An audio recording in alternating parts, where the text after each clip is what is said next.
So in solving this particular problem, I'm going to rotate around the y-axis. And so what I'm really going to do is I'm going to break it up in two parts. I'm going to take this rectangle piece, and I'm going to put a little dy here. And it's going to go around the y-axis. And then I'm going to take this piece in here and rotate it around the y-axis. When I do this first rectangle piece, I know from the question that it goes up to 3. And so I'm going to go from 0, and I know this height is 1, and this point here is 2, has a height of 2. So for this rectangle part, I'm going to go from 0 to 3.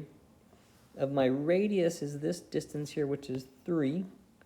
I know I have to pi r squared dy, plus, then I'm going to do this part here. I have to do the outside function, because I think about, here's my little dy rectangle, and it's going to go all the way around. And so this is my outside function, is the green function, which is negative 2x plus 5. If I rearrange that, I know that it's going to be y minus 5 over negative 2 is x.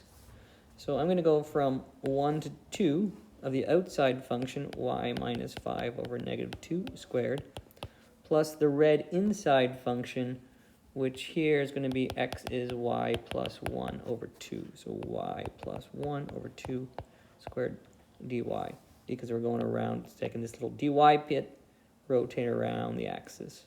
And same with this dy bit, going around the axis.